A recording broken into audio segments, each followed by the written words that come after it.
ಶಿರೂರು ಗುಡ್ಡದ ಕಾರ್ಯಾಚರಣೆ ಇವತ್ತಿಗೆ 13ನೇ ದಿನಕ್ಕೆ ಕಾಲಿಟ್ಟಿದೆ. ಈಗ ಇವತ್ತಿನ ಕಾರ್ಯಾಚರಣೆ ಆರಂಭವಾಗಬೇಕಿದೆ. ಈಗ ಸದ್ಯಕ್ಕೆ NDRF ಆಗಿರ್ಬೋದು, ಹಾಗೆ ಜೊತೆಗೆ ಈಶ್ವರ್ ಮಲ್ಪೆ ಟೀಮ್ ಆಗಿರ್ಬೋದು, ಹಾಗೆ ಆರ್ಮಿಯ ಟೀಮ್ ಆಗಿರ್ಬೋದು, ಜೊತೆಗೆ ನೇವಿ ಟೀಮ್ ಇವೆಲ್ಲರೂ ಕೂಡ ಒಗ್ಗೂಡಿ ಒಂದು ಕಾರ್ಯಾಚರಣೆಯನ್ನು ಆರಂಭಿಸಿದ್ದಾರೆ.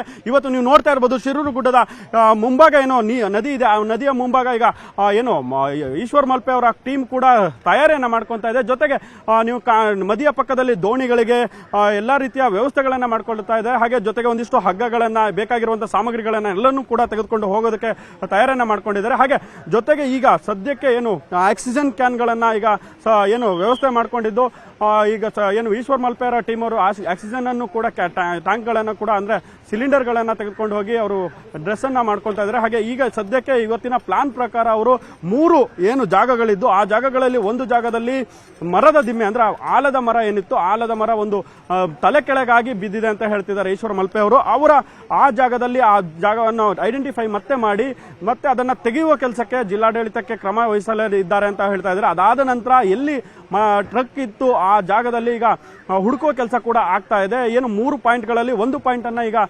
ಅಧಿಕೃತವಾಗಿ ಏನು ಜಿಲ್ಲಾಡಳಿತ ಒಂದು ಪಾಯಿಂಟ್ ಅನ್ನ ಈ ಟ್ರಕ್ ಇದೆ ಅನ್ನೋ ಒಂದು ಮಾಹಿತಿಯನ್ನ ನೀಡಿದೆ. ಅದಕ್ಕಾಗಿ ಇವತ್ತು ಒಂದು ವಿಶೇಷ ಏನಂದ್ರೆ ಇವತ್ತು ನೀರಿನ ರಭಸ ಸ್ವಲ್ಪ ಕಡಿಮೆ ಆಗಿದ್ರಿಂದ ಇವರಿಗೂ ಕೂಡ ಅನುಕೂಲ ಆಗುತ್ತೆ. ಯಾಕಂದ್ರೆ ಇಷ್ಟು ದಿನ ನೀರಿನ ಮಟ್ಟ ಹೆಚ್ಚಿದ್ರಿಂದ ಯಾವುದೇ ಕಾರಣಕ್ಕೂ ನೀರೊಳಗೆ ಇಳಿದು ಕೆಲಸ ಮಾಡೋದಕ್ಕೆ ಆಗ್ತಿರ್ಲಿಲ್ಲ. ಯಾಕಂದ್ರೆ ಸ್ಕೂಬಾ ಡೈವ್ ಅಲ್ಲಿ ಬಂದಂತ ಏನು ಈಶ್ವರ್ ಮಲ್ಪೆ ಅವ್ರಿಗೂ ಕೂಡ ಒಂದಿಷ್ಟು ಅವಘಡ ಆಗುವ ಸಂಭವ ಇತ್ತು. ಯಾಕಂದ್ರೆ ಅವರು ಕೂಡ ಹೇಳುವ ಪ್ರಕಾರ ನಾವು 1-2 ಸಾರಿ ನೀರಿನಲ್ಲಿ ಕೈ ತಪ್ಪಿ ಹೋಗಿದ್ವಿ, ಆಮೇಲೆ ಒಂದಿಷ್ಟು ಸೇಫ್ಟಿ ಮೆಜರ್ಗಳನ್ನ ಕೈಗೊಂಡಿದ್ರಿಂದ ನಮಗೆ ಅನುಕೂಲವಾಯಿತು, ಮೇಲೆ ಬಂದ್ವಿ. ಹಾಗೆ ಜೊತೆಗೆ ಏನು ಆ ಮರ ಇದೆ, ಆ ಮರದ ಬೇರುಗಳಿಗೆ ಡಿಕ್ಕಿ ಹೊಡೆದ ನಂತರ ನಾವು ಮೇಲೆ ಬಂದ್ವಿ ಅನ್ನೋಂಥ ಮಾತುಗಳನ್ನ ನ್ಯೂಸ್18 ಜೊತೆ ಹಂಚ್ಕೊಂಡಿದ್ರು. ಈಗ ಸದ್ಯಕ್ಕೆ ಏನು ನೀರು ಕಡಿಮೆ ಆಗಿದ್ರಿಂದ ನೀರಿಗೆ ಇಳಿದು ಎಲ್ಲಾ ಕೆಲಸಗಳನ್ನ ಮಾಡೋದಕ್ಕೆ ಈಗ ತಯಾರಿಯನ್ನ ಮಾಡ್ಕೊಂತ ಇದ್ದಾರೆ. ಇವತ್ತಿನ ದಿನ ಅಂತ್ಯವಾಗುತ್ತಾ ಕಾರ್ಯಾಚರಣೆ ಅನ್ನೋ ಒಂದು ಮಾತನ್ನು ಕೂಡ ಕೇಳಿ ಬರ್ತಾ ಇದೆ. ಯಾಕಂದ್ರೆ ನಿನ್ನೆ SP ಅವರು DC ಅವರು ಹೇಳಿರೋ ಪ್ರಕಾರ ನಾವು ಎಲ್ಲಾ ಪ್ರಯತ್ನಗಳನ್ನ ಮಾಡ್ತಾ ಇದೀವಿ, ಆದ್ರೆ ಯಾವುದೇ ರೀತಿಯಿಂದನೂ ಫಲ ಕೊಡ್ತಾ ಇಲ್ಲ.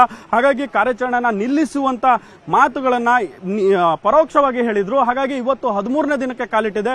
ಹಾಗಾಗಿ ನೀರು ಕಡಿಮೆ ಆಗುವವರೆಗೂ ಕೂಡ ಅವರಿಗೆ ಕೆಲಸಕ್ಕೆ ಒಂದಿಷ್ಟು ಅನುಕೂಲವಾಗುವ ಸಾಧ್ಯತೆ ಇದೆ. ಹಾಗಾಗಿ ಇವತ್ತು ಕೂಡ ಒಂದಿಷ್ಟು ಕಾರ್ಯಾಚರಣೆ ಮಾಡಿ ಇವತ್ತೇನಾದ್ರೂ ಫಲ ಸಿಕ್ಕಿಲ್ಲ ಅಂದ್ರೆ ಮುಂದಿನ ದಿನಗಳಲ್ಲಿ ಯಾವ್ದಾದ್ರು ಹೊಸ ಟೆಕ್ನಾಲಜಿಯನ್ನು ತೆಗೆದುಕೊಂಡು ಮಾಡುವಂತ ಸಾಧ್ಯತೆ ಇದೆ. ಆದ್ರೆ ಸದ್ಯಕ್ಕೆ ಈಗ ಎಲ್ಲಾ ರೀತಿಯ ವ್ಯವಸ್ಥೆಗಳನ್ನ ಮಾಡಿಕೊಂಡು ಎಲ್ಲಾ ರೀತಿಯ ತನಿಖೆಗಳನ್ನ ಮಾಡಿ ಕಾರ್ಯಾಚರಣೆಗೆ ಇಳಿದಿದ್ರು ಜಿಲ್ಲಾಡಳಿತ ಹಾಗೆ ಎಲ್ಲಾ ರೀತಿಯ ಸಿಬ್ಬಂದಿಗಳು. ಆದ್ರೆ ಎಲ್ಲದಕ್ಕೂ ಕೂಡ ಒಂದು ಅಂತ್ಯ ಬೀಳುವ ಸಾಧ್ಯತೆ ಇದೆ. ಹಾಗಾಗಿ ಸದ್ಯ ಇವತ್ತಿನ ದಿನ ಏನಿದೆ ಇವತ್ತೇ ಏನು ಆ ಟ್ರಕ್ ಆಗಿರ್ಬೋದು, ಹಾಗೆ ಜೊತೆಗೆ ಅವರಿಷ್ಟು ಏನು 3 ಜನ ಕಾಣೆ ಆಗಿದ್ರು ಅವರು ಸಿಕ್ಕಿದ್ರೆ ಮಾತ್ರ ಇವತ್ತು ಅನುಕೂಲ ಆಗುತ್ತೆ. ಹಾಗಾಗಿ ಇವತ್ತೇ ಸಿಗ್ಲಿ ಅನ್ನೋದು ನಮ್ಮ ಆಶಯ ಕೂಡ. ಹಾಗೆ ಈಗ ಸದ್ಯಕ್ಕೆ ಏನು ಜಿಲ್ಲಾಡಳಿತ ಎಲ್ಲಾ ರೀತಿಯ ವ್ಯವಸ್ಥೆಯನ್ನ ಮಾಡ್ಕೊಂಡಿದೆ. ಇವತ್ತು 13ನೇ ದಿನಕ್ಕೆ ಬಂದಿರೋದು ಕಾಲಿಟ್ಟಿರೋದ್ರಿಂದ ಏನು ಲಕ್ಷ್ಮೀ ಪ್ರಿಯಾ ಇದ್ದಾರೆ, ಅವರು ಕೂಡ ನೀವು ನೋಡ್ತಾ ಇರಬಹುದು. ಎಲ್ಲರೂ ಕೂಡ ಈಗ ಇದೇ ಜಾಗದಲ್ಲಿ ಈಗ ಏನು ವ್ಯವಸ್ಥೆಯನ್ನ ಮಾಡ್ಕೊತಾರೆ.